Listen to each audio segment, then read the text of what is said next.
Okay, so what's my vision for anti-scaling and what's the impact that I want to give?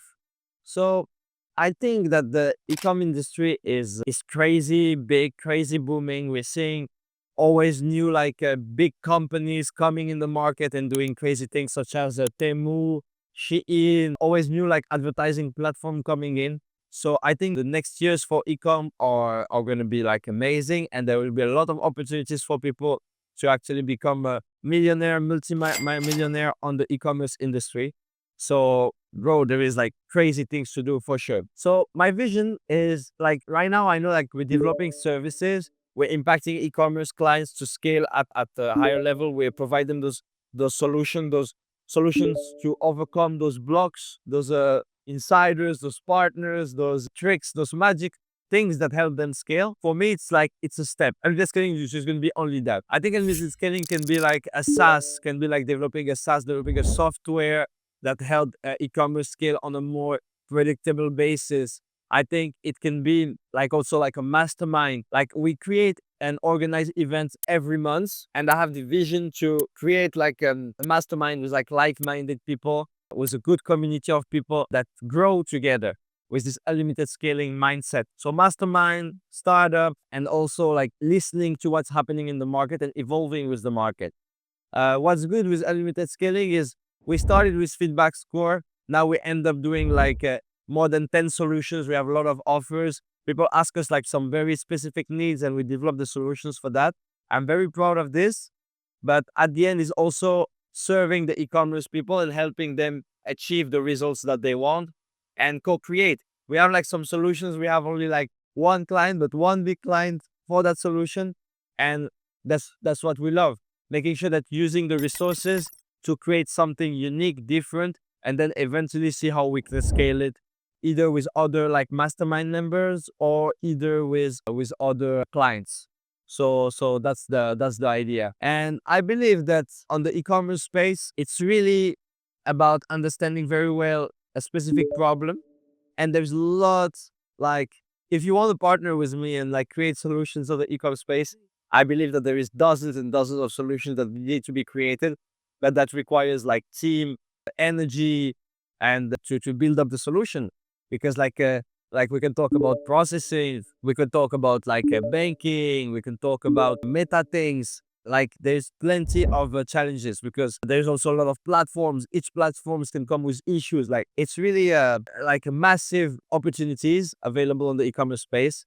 And yeah, it's just about taking them and decide to focus on one specific opportunities. I'm actually proud to say that I know some people, I know like not one, but like multiple people in my industry that have like billion-dollar companies, you know?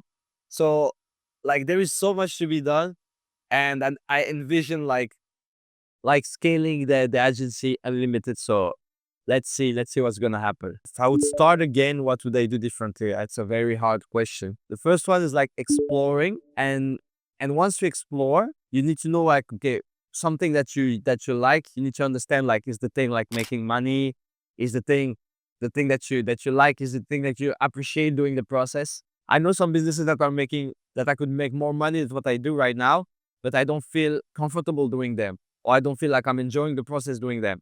Or even if I do them, I feel like I feel bored or I don't feel energized doing them. So I think it's really about exploring the opportunities, finding the one that like, okay, that clicks with us. And once we have the one that click with us, trying to understand well the industry and going all in on like some detailed of the thing. But also accepting that it will take time, you know? I think I could have made money on other stuff, but I think I wanted to maybe I had too much ego. I wanted to go too fast, or I didn't appreciate the process. I wanted to go like shortcuts, and it wasn't the way. And actually, I know other people that like that did the process and like been doing more results on those things. So I think it's really more about understanding ourselves, really understanding ourselves, and being able to know, okay, let's take time to learn. Let's take time to get the skills, and over time going being able to focus on something specific that make the difference.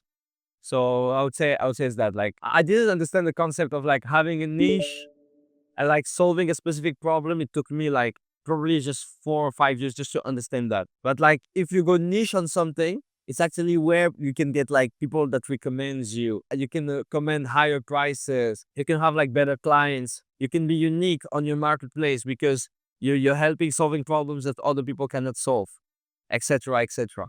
I remember before I was just doing like, yeah, I was just like a random media buyer. What you do? Oh, I will handle your ads and I will help you scale. I will help you get to the next level on your ecom. It was, I would say, it was too broad, and now it's like more okay. You have this problem, I can help you specifically get that, and you can just do this again and again and again. So it's a different approach. That's another question. Did your view of business change since your stops? The view of the business, I think, always change because at the beginning you do it because, let's say, the first when I started, my goal was to get to 100K a month. My goal was to get. I was like, I was getting coached. I was taking programs. I was having friends on my circle that were making like, let's say 500K a month, 400K a month, and me, I was doing like, I don't know, 10, 20. I was like, bro, I'm in this industry for like 4 years. I'm stuck. I'm making the same numbers. I'm like, what's the thing? How can I grow? And especially, I want to get to a certain lifestyle. At that time, when I started, I had this perception of life. And then over time, now it's a different thing. Now I would say it's more like I understand like I need to have stronger foundations, have better teams. I know that if I want to scale to, let's say, like 1 million a month, it's a different mindset. So I'm like building, and I'm building on a different way. But I would say at the beginning it was just like get to 100K a month, and it took, I'd say, quite a time. But if you strategize well, you structure well your business, your offers, your team, the right avatar. I mean, if you got it well, then you'll be good to go. So yeah, things changed a lot. Okay, it's more like before I wanted to build my business. Now it's more I want to build my portfolio of like investment assets. So I'm like, even if my business go down, it's a very conservative way. Even if my business go down, I don't care. I have my portfolio that backs it up. So that's the way I think right now in terms of like what are my money goals. Now I'm not thinking, okay, can I make 100K a month? I'm thinking, okay, can I make 100K a month with my portfolio in passive investments? Okay. Or let's say, if not 100K, let's say 50 or 30 or 20 or 10 or 5, whatever. So it depends on your goal. In my case, I want to do the 100K a month. It will take some time, but I think 50K can be done within 2, 3 years. Then 100 will take quite a time, but not that long. Probably 5 years. At my level right now, 5 or maybe 5 to 7 years. But like it's possible. So I would say it's just different goals. But over time, I'm just thinking like even if the business works the best when I keep the mindset of like the beginner. I don't know how to explain that, but when I feel like I achieved something, then it doesn't work. When I'm coming, for example, to this event, like it's the first time I come to this event, then it works. When I keep my like my student mindset. So I love that, and I think it's same like for everything. I think so. That's why I think the scaling works because we're always like reinventing ourselves. We're listening to the clients. We don't take it like okay, it's done, it's sorted. We don't want the ego to get to get on the way because if there is the ego side, then it doesn't work. I don't know how to explain, but that's my view. That's my view on it. Yeah. What's your thoughts?